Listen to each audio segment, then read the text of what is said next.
21세기 도시를 디자인하는 새로운 방법 중 하나, 글꼴이다.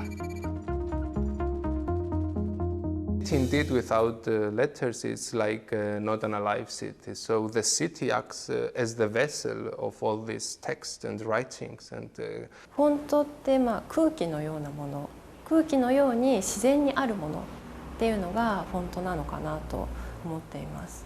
도시를 이루는 그 시각적인 재료가 저는 가장 뚜렷하게 나타나는 것이 저는 글꼴이라고 봐요.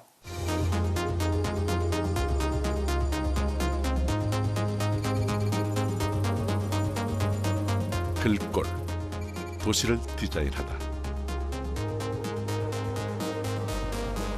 표현의 목적이나 상황에 따라 달라지는 21세기형 감성 디자인 글꼴. 제가 생각하는 글꼴은 글자의 이제 표정을 만들어주는 일이라고 생각을 해요. 이제 문자는 단순한 읽힘의 수단을 넘어 공간의 정체성을 표출하는 수단으로까지 확대되어 가고 있다. 글꼴은 각 지방마다에 대한 모습과 어떤 나름대로의 아이덴티티, 주체성을 가지고서 표현을 하는데 그 모든 것들을 담고 있기 때문에 글꼴은 그 도시의 나름대로 자존심을 이야기하는 것 같아요. 문명의 핵심이 바로 글꼴이거든요. 글자거든요. 그러니까 글자가 있고 나서 그 역사가 시작이 됐고 또 글자로 문명을 일구고 그 문명을 일군 그 가장 눈에 보이는 가시적인 것이 바로 도시잖아요. 그리고 그 글꼴의 힘이 도시를 지배해가고 있다. 사람들이 서울 하면 떠올리는 모습은 아마도 다양한 랜드마크들일 것이다. 그러나 어느 순간부터 도시의 상징이 문자로 확대됐고 사람들의 머릿속에 각인되기 시작했다. 도시의 다양한 모습을 화폭에 담는 어반 스케쳐스. 현장에 있는 그림을 그려서 어반 스케쳐스 서울에서 그림들을 그려서 그걸 전 세계에 같이 공유하는 그런 활동을 하고 있고요. 도시 홍보에 좋은 수단이 되는 문자. 그림을 그릴 때 간판에 있는 글씨를 하나 쓰게 되면 그게 되게 강력해요. 아이서울유나 각 도시마다 지금 요즘 이런 식으로 로고가 텍스트로 되어 있잖아요. 이런 것들은 이거 자체가 정말 커다란 이미지를 주겠다라고 약간 말하고 있는 느낌이에요. 좀 더 서울을 쉽게 인지하기 위해서 건물보다는 조형물이 더 임팩트를 줄 수 있는 것 같습니다. Я прилетела в Сеул изучать корейский язык, так как мне нравится архитектура Кореи, история Кореи. Много рисую, и сегодня я пришла нарисовать Сеул. Когда улечу в Украину, для меня это будет очень теплые и светлые воспоминания о Сеуле, о путешествии в Сеуле и пребывании здесь. 문자가 도시의 이미지가 되기 위해선 각기 다른 디자인으로 문자의 표정을 만들어줘야 한다. 그 역할을 하는 게 글꼴 디자이너다. 하나의 글꼴이 탄생하기까지 짧게는 수개월에서 길게는 수십 년이 걸리는 작업. 로마자는 이제 94자로 구성이 기본적으로 되기 때문에 글자 수가 비교적 적은 편이고요. 한글은 표준어를 구성하기 위한 글자 수가 2350자입니다. 거기에 최근에는 추가자를 좀 개발하기도 하는데 현대에서 쓰는 모든 자모음을 조합해서 경우의 수를 다 만들어내면 11,172자가 됩니다. 특수문자도 986자 정도가 개발되어야 되기 때문에 전체적으로 개발 글자 수가 많은 차이를 가지고 있어서 개발 기간이 더 길어지는 면이 있고요. 특히 지역 글꼴은 그 지역의 캐릭터, 상징물 등 관련 정보를 반영해 완성된다.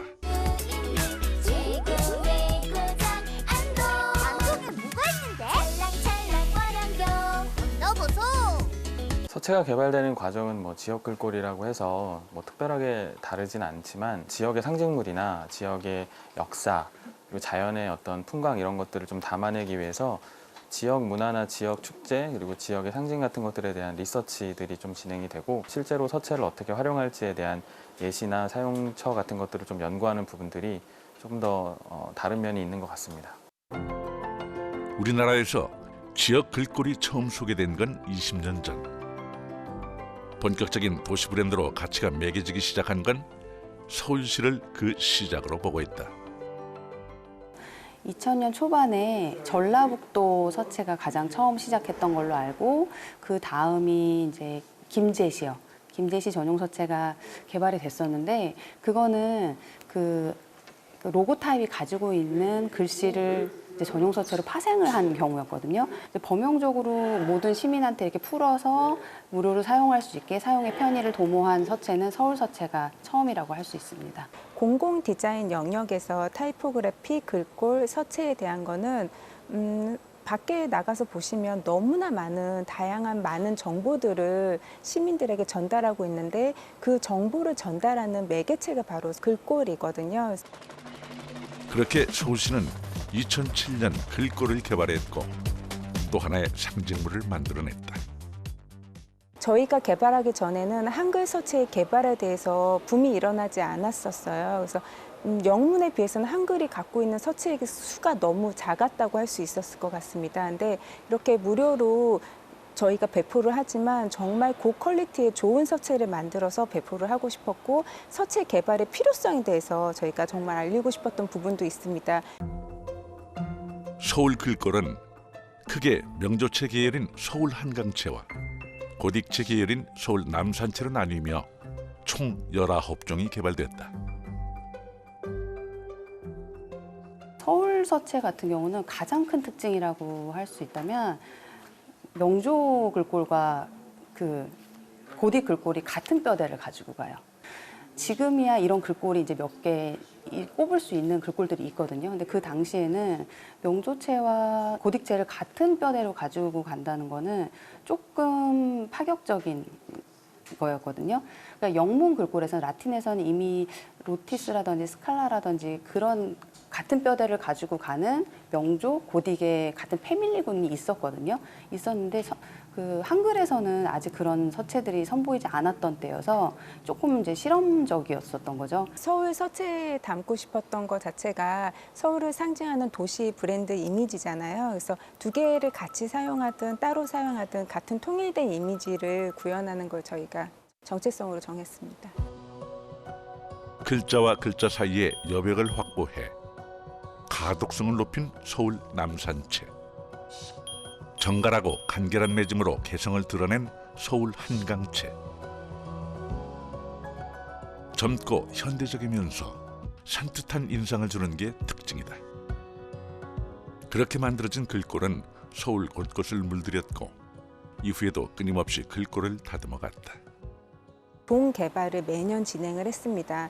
처음에 가장 필요한 만약에 미디움하고 볼드를 개발했다면 그 다음에 라이트를 개발해야 되겠고 엑스트라 볼드 개발해야 됐었고 장체도 개발해야 됐었고 필요에 따라서 서체가 계속 가족군이 늘어났었던 개발을 했다면은 지금은 프로그램에 따라서 이제 온라인에서 사용하시는 분들이 많기 때문에 힌팅이라는 프로그램을 넣었던 적도 있었고요. 세계로 뻗어나가고 있는 서울 글꼴. 이처럼 지역 글꼴이 성공적으로 정착하기 위해 필요한 건 무엇일까? 스위스를 대표하는 헬베티카체가 대표적이지 않을까 싶어요. 나라를 대표로 하는 이름을 가진 헬베티카가 최초의 사례이고 가장 성공적인 사례를 보지만 해외에 보면 뭐 도쿄라든지 홍콩 또 각 지역별로 언더그라운드체가 가장 성공적이고 그리고 독일에서는 이제 도로교통 표지판용으로 딩체가 가장 성공한 사례라고 볼 수 있습니다. 나라보다 유명한 도시, 도시를 더욱 유명하게 해준 디자인 글꼴. 영국 런던은 공공 디자인 분야에서 빼놓을 수 없는 도시 중 하나다.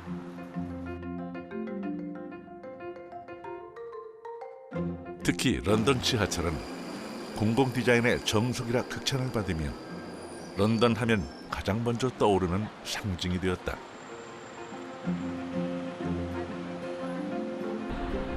그 시작은 지금으로부터 100년 전으로 거슬러 올라간다. going back to the beginning of the 20th century, as the London Underground was expanding, a lot of the new stations' names, different styles of letterings, for example, on building facades or in wayfinding information. And we also have to take in mind that at the beginning the London Underground was run by a number of companies, so it was not a unified. In addition to this, and in parallel, there was a lot of advertisement at the time, which this was very good for the underground as a viable income, but these advertisements were often really bold and overshadowed the very important information. 당시 유행처럼 전개된 모던 디자인 물결 속에서 에드워드 존스턴은 새로운 신화를 만들어냈다. This not unified look was the aim of a man named Frank Pink to change. So Frank Pink was at the time in charge of publicity for the London Underground group, and he wanted to promote the unification in terms of the lettering and the way things are displayed into the station. So he started by changing the maps, the design of the signage and the wayfinding, and also the promotional posters that the London Underground was doing at the time. And he realized that in order to be able to have this unified look and throughout the stations, he needed a good typeface. 그의 임무는 불협화음을 이루던 지하철 그룹을 통합하는 것. In the book, Johnston reconstructs 100 years of history of the letter forms and managed to bridge this gap with the beginning of the 20th century. So he was indeed a man of letters, even if he was not the type designer, as we would say nowadays. And so Frank Peake commissioned Edward Johnston, telling him that a typeface that should have the bold simplicity of the authentic lettering of the finest periods. 이는 에드워드 존스턴이 당시 존재하지 않았던 동일한 회계 두께를 가진 새로운 산세리프 문자를 디자인하도록 한 가장 중요한 주문이었고, 그렇게 존스턴의 글꼴이 탄생했다. At London Transport, and originally the font was commissioned to be used just for print, but then later they started to use it for signs as well, because it was such a clear, easy to read font, and it's become absolutely identified with the London Underground clarity. It's very easy to read, and I think in combination with the kind of roundel logo which Johnston also produced the definitive version of. 존스턴은 특히 트라이아누스 기념비에 새겨진 대문자를 디자인의 토대로 삼았다. Johnston also incorporated these ideas of legibility in the design, as we can see, for example, in the lowercase l, where you have a curved long foot on the baseline, which promotes legibility, and it's making it distinguishable from the uppercase I or the number 1, for example. So it's not as... In the 19th century, very mixed appearance, but the beginning of the 20th century, the Underground network, which became very much the face of London, got a new typeface, which was a complete break from what had gone before. It's designed for clear reading and to look quite different from all the bold advertising typefaces of the time. 그리고 에드워드 존스턴의 제자였던 에릭 길은 스승의 영향을 받아 가장 영국적인 글꼴로 불리는 길 산수체를 만들어낸다. 그들의 흔적은 런던 외곽의 작은 마을 디칠링에서 찾아볼 수 있다. 글꼴 조각가였던 에릭 길이 공방을 차리기 위해 디칠링으로 먼저 이주하자 이후 에드워드 존스턴이 합류했고, 두 사람은 죽을 때까지 친한 친구로 지내며 서로에게 영감을 주었다. 그렇게 존스턴체 이후 길 산수체라는 산세리프의 간결함과 세리프의 우아함을 담은 친숙한 글꼴이 탄생하게 되었다. Well, Gill Sans, again, was a very simple kind of modern font, and I think this discarding of serifs, the sort of little flicks at the edges of the letters, was one of the real kind of design signifiers of a kind of modern typeface. A lot of his typefaces were also informed by his practice as a letter cutter. He was very much about paring back and simplifying, doing what was needed but not adding unnecessary embellishment. And I think the serif kind of became one of those things that could be discarded. Gill was very much influenced by Johnson. Gill takes Johnson's ideas forward a little bit. Shows Gill and Johnson together in red and yellow. So the red is the Gill and the yellow underneath is the Johnson. So you can see how the widths of the F, for instance, are quite different in the Johnson. Johnson has a straight-tailed R.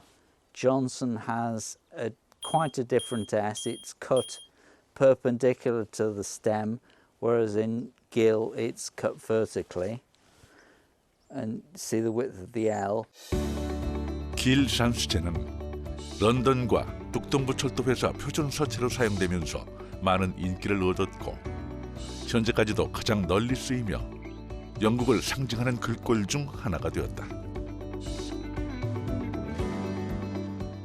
Gill's work is seen in many places, on the BBC in London, on hundreds of war memorials around the country, lots of carving on public buildings, Westminster Cathedral, the Stations of the Cross. So there are lots and lots of examples of his work still out there. And also the work, I think, for students in college, they all study Gill, they all still study Johnston. They still go back, if you like, to the source of those hand-drawn letters, which, although they're reproduced in lots of different kind of digital ways now, actually there's something about that touch of the hand at the beginning and the proportions which still carries through and works very well. 우리나라도 서울을 시작으로 많은 도시에서 지역 고유의 글꼴을 개발해 사용하고 있다. We also see in later years more and more cities become their own brands. We have a lot of rebranding for cities that promote their image not as just the name, but we also with graphic elements that incorporate the entire idea of what the city is and its design. Cities try to capture their vision through their typefaces and through their brand elements. 도시 브랜드, 슬로건, 캐릭터 등과 함께 다양한 마케팅 수단으로 활용하고 있다. 지방 자치별로 또 지방 홍보하고 마케팅하는 방법들에 대해서 사실은 생각보다 방법이 많지가 않거든요. 서울시가 좋은 모델을 보여준 거고 서울시랑 또 제주시가 굉장히 중요한 모델을 보여줘서 각 지방별로 또 지역별로 또 각 지역의 제품별로 등 다양한 방법으로 마케팅의 중요한 요건으로 전원차를 만들고 있습니다. 지역 글꼴 개발의 대표적인 성공 사례로 꼽히는 제주.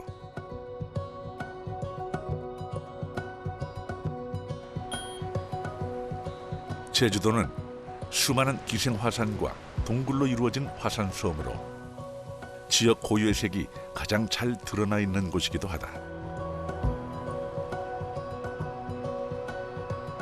저는 사진관을 운영하고 있습니다.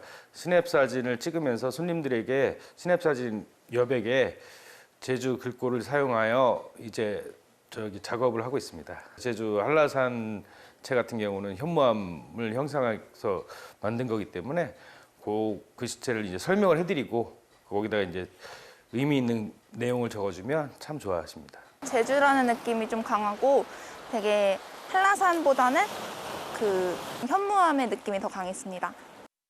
제주도가 갖고 있는 국제 자유도시라는 이미지가 그때 당시에는 좀 많이 두드러지진 않았어요.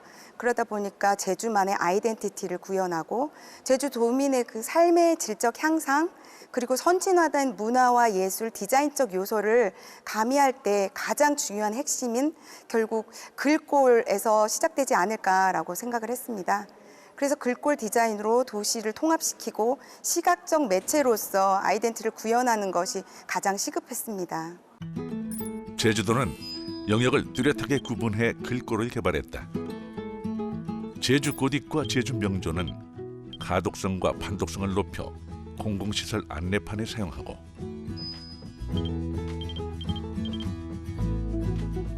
제주 한라산체로 불리는 상징체는 주로 유적지, 관광지 간판 등에 사용하고 있다.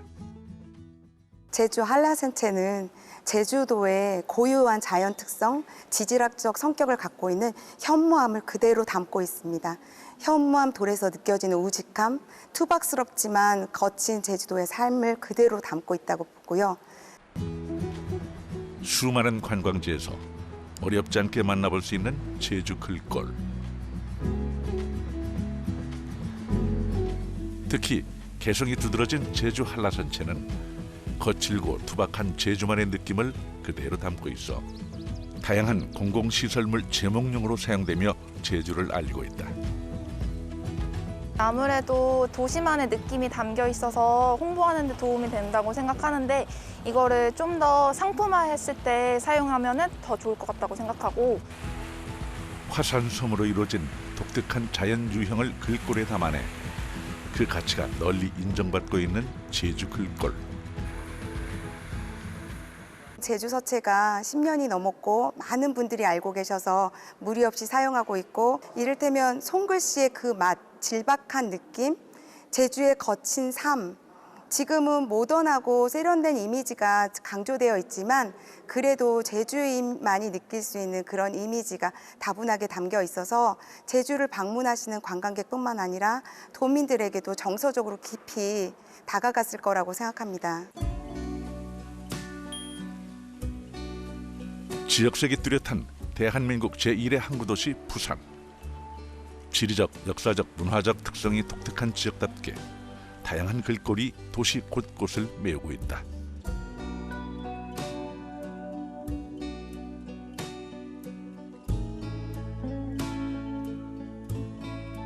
글꼴 관련 연구를 해온 홍동식 교수. 미국에 미국체가 없거든요. 아메리카 서체라든지 어떤 뭐랄까 그 독일에 대한 서체라든지는 사실은 없어요. 영어 문화권에는 그 자체적인 어떤 그 서체 고유 서체들이 워낙 좋은 것들이 많기 때문에 자체 개발은 하지 않는 걸로 알고 있습니다. 한국과 일본 그다음에 또 중국에서 그 자체에 대한 지자체 서체를 열심히 만들고 있는 것 같아요. 지자체를 알리고자 하는 행위 자체에서는 굉장히 저는 고무적이고 굉장히 긍정적인 효과라고 보고 있습니다. 우리나라 4배 규모의 글꼴 시장이 움직이는 일본. 일본의 수도 도쿄를 거닐다 보면 다양한 간판과 이정표의 다채로운 글꼴이 시선을 사로잡는다.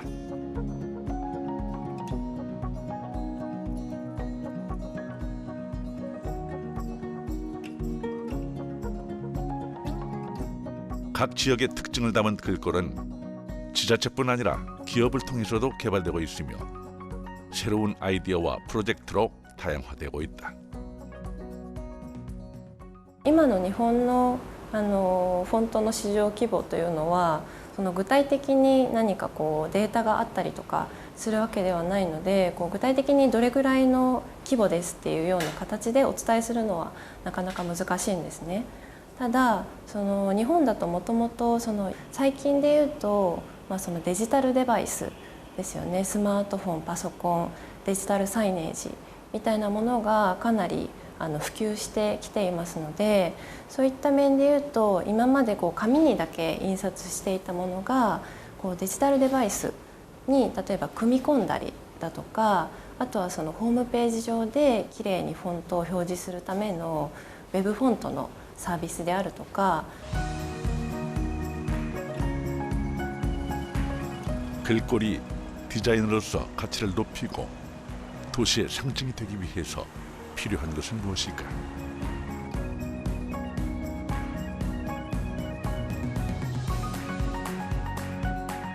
모리사와사가 개발한 UD 폰트는 글꼴 디자인이 나아가야 할 또 하나의 방향을 제시해주고 있다.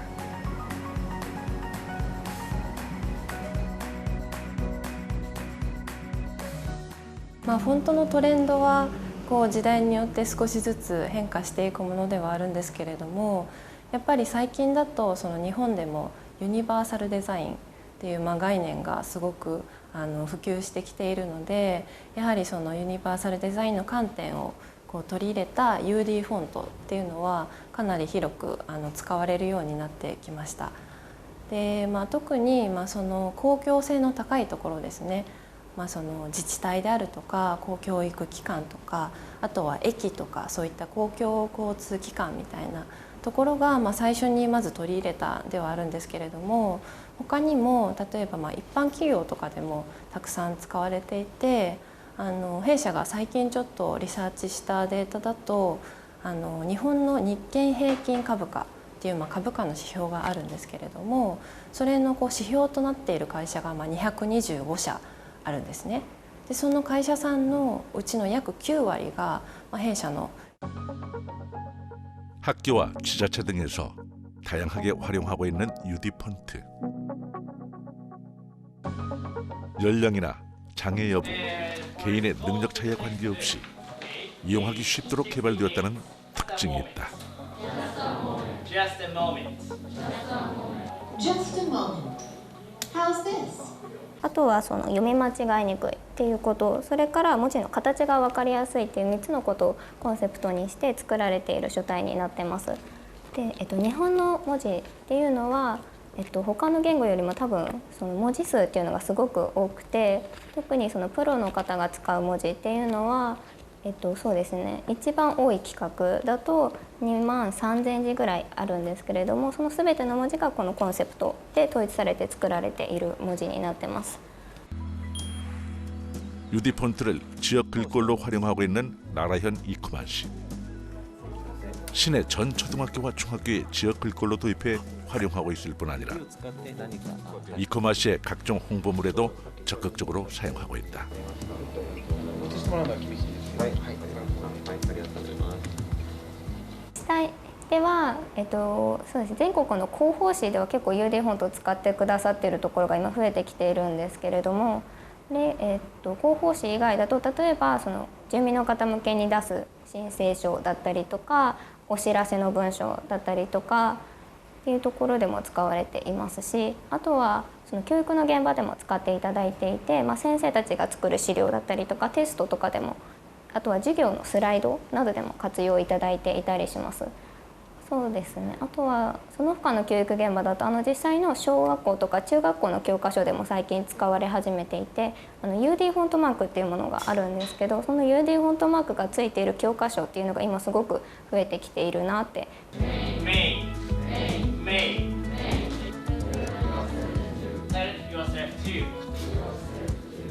읽기 장애를 가진 사람을 고려해 디자인된 글꼴은 단순한 공공 디자인 영역을 넘어 교육적 효과도 높이 평가되고 있으며 지역의 이미지 향상에도 도움을 주고 있다. 도쿄 젊음의 거리 시부야. でもすごいその渋谷区だけでこういうのを作ってるのはすごいなって思います。はい。なんか感じられますか？他の区とは違う特徴が、はい。なんか渋谷の明るくてちょっと人がゴミゴミした感じが、はい、出てるかなって思います。大事だと思います。なんかイメージとかを作るときになんか文字とかも人の目に入るから大事だと思います。なんか現代みたいな感じはするので、なんか若者に受けそうな感じのフォントですね。やっぱりなんか見た目の印象もフォントとかで決まると思うので、こういうのは結構重要になるんじゃないですかね。おしゃれな感じのイメージなんで、結構自分久しぶりというか数年ぶりに渋谷来たのでいやおしゃれだなって感じですフォントが違うといろいろなんか印象とかもなんだろうな、看板とかなんか文字のデザインとかってフォントが違うだけで結構印象変わると思うんで、なんかそれが街の印象にもつながってくるんじゃないかなと思います。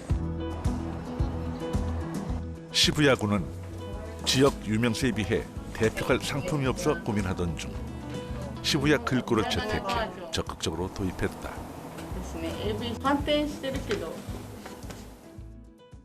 もともとなんですけれども、渋谷の区長の長谷部区長が、渋谷らしいお土産を障害のある人たちとコラボレーションして作ってほしいという依頼があって区内のデザイン学生さんと共同して渋谷土産を作ろうというプロジェクトとしてまず最初はスタートしました。でその中で学生さんがいろんなものをプレゼンしてくれたんですけれども一人の学生さんのアイデアで障害のある方が書いた文字だったり絵がとても面白いとそれをデータ化して販売したらいいんじゃないかというアイデアが生まれてそこが渋谷本島の原点になります。 일본 최초로 장애인이 그린 문자를 글꼴화한 시부야구.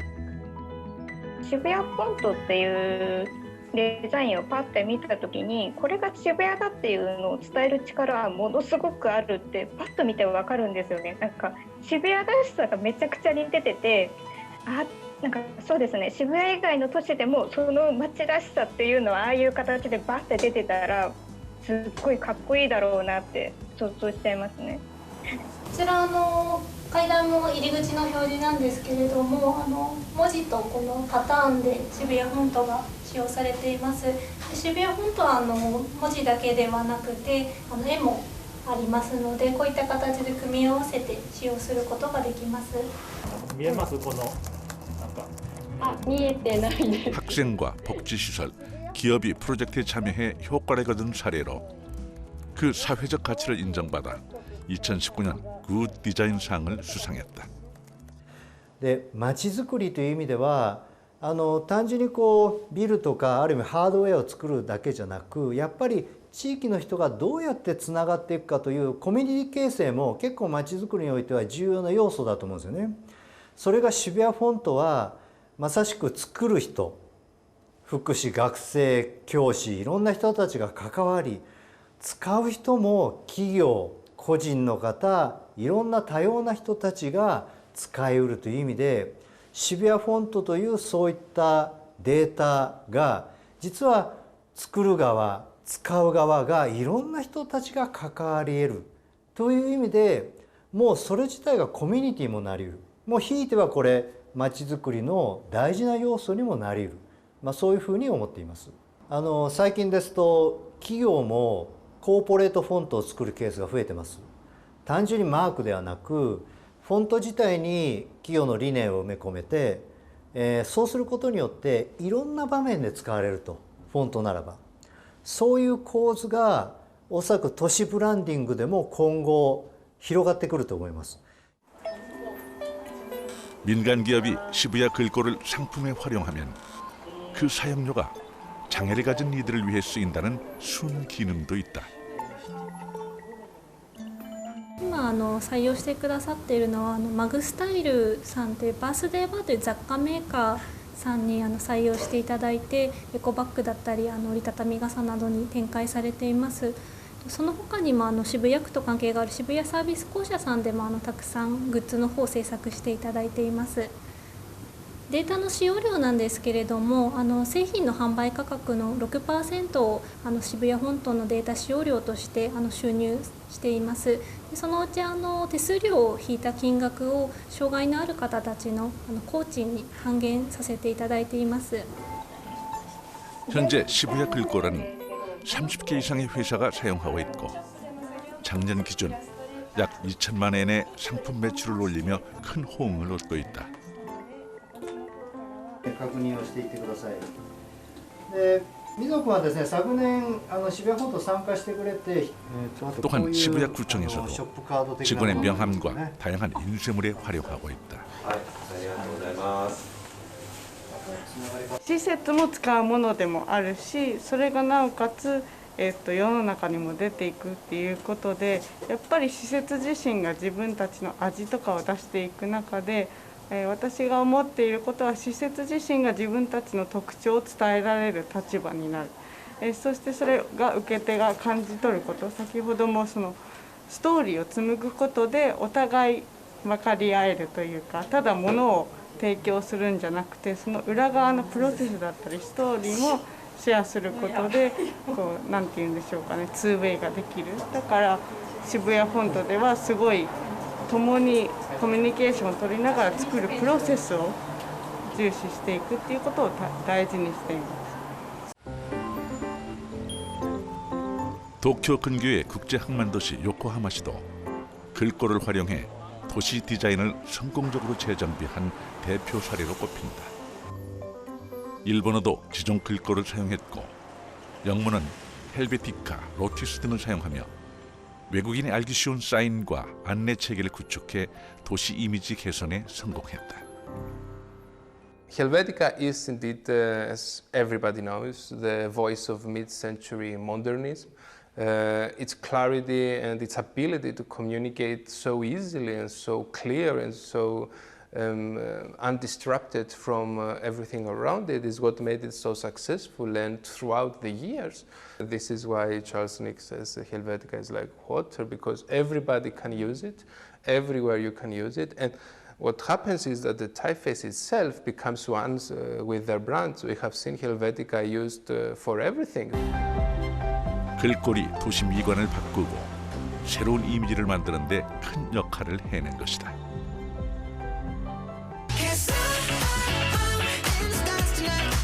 K-팝 한류와 더불어 해외에서도 큰 인기를 끌고 있는 한글. 최근에는 뭐 BTS는 해외에서도 이제 일종의 한류 열풍으로 얼마 전에도 뭐 블랙핑크가 뮤직비디오에서 한복을 입어서 한복이 또 알려지기도 했잖아요. 이런 식으로.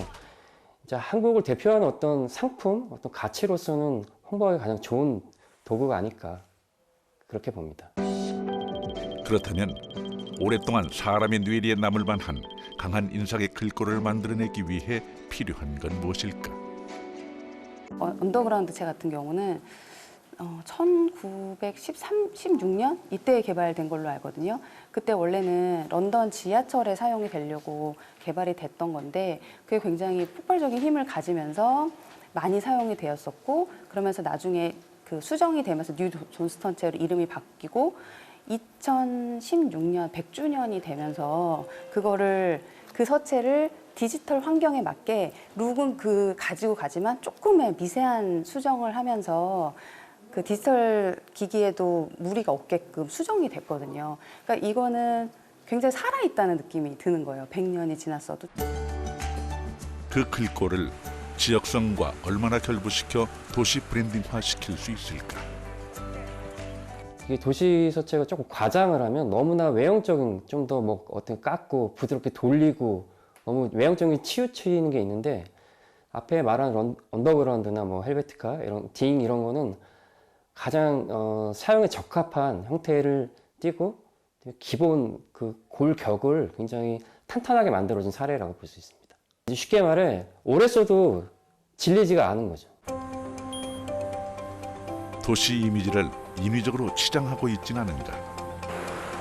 도시민의 정서와 편의에는 맞는 글꼴인가? 해당 지역의 시민도 자부심을 가질 만큼 만족스러운가? 끊임없이 질문을 해야 할 차례다. 부산체가 만들어진 게 부산 이 지역사회에서 벌써 한 20년 가까이가 됐거든요. 이미지를 살펴보면요. 일단은 거의 네모꼴 정사각형 모양 안에 있습니다. 그 다음에 안에 있는 굵기들이 굵고요.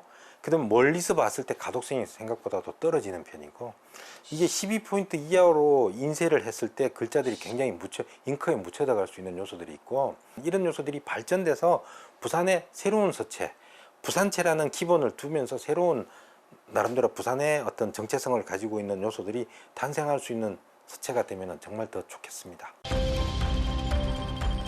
한글꼴이 도시 디자인으로 자리 잡기 위해 필요한 것들은 무엇일까? 서체를 개발하는 게 정말 쉬운 작업이 아니거든요. 근데 서체를 개발하셨다면은 그 힘든 과정을 진행하셨다면은 한 번에 끝내지 마시고 여러 번의 업데이트 과정이 꼭 필요하다는 말씀을 드리고 싶습니다. 자간 횡간부터 시작해서 서체는 한글 같은 경우는 조합이 너무 많기 때문에 조합에 따라서 공간이라든지 이런 게 변형이 많이 일어납니다. 여러 번 업데이트를 해서 서체의 완성도를 높여야지만 사람들이 많이 사용할 수 있는 서체가 되고 그리고 고심해야 할 부분도 많다는 걸 명심해야 한다. 첫 번째는 가독성이에요. 가독성이라는 것은 글을 아는 사람은 누구든지 쉽게 읽히고 쉽게 읽을 수 있고 그걸 이해할 수 있는 글꼴이 가장 좋은 서체이고요. 엄청나게 대한민국 이 작은 도시에서 엄청나게 많은 캐릭터들이 사실 탄생이 돼 있고 쓰고 있지 않고 있습니다. 이처럼 서체도 분명히 많은 예산을 투자해서 개발을 하려고 할 수 있을 거예요. 너무 많은 너무 다양한 서체의 어떤 남발로 인해서 시각적인 공해가 되면은 곤란하다는 그런 말씀을 드리고 싶어요. 글꼴은 뭐냐면 시각 언어로 우리 눈으로 도시끼리 뭐 사람끼리 같이 소통하는 도구이기 때문에 당연히 디자인할 수 있다고 보고, 너무 시각적인, 그러니까 외형적인 치우친 것들이 말고 어디에 누가 어떻게 쓰는지에 대한 충분한 어떤 서치나 자료 조사가 되고 나면 굉장히 롱런할 수 있는, 해외 사례처럼 뭐 몇십 년 또 심지어 100년 이상 쓸 수 있는 그런 서체를 만들어서. 글꼴의 미래를 견인하기 위한 또 하나의 방법, 교육과 양성이다. 새로운 교육 방식으로 디자인을 바라보는 관점을 바꿔가고 있는 파주 타이포그래피 백원,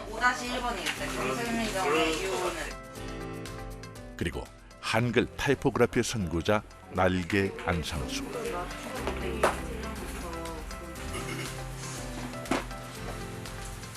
이곳에서 인문 정신과 미래 가치를 바탕에 둔 창의적인 배움을 이어가며 한글꼴 디자인의 미래를 그려가고 있다.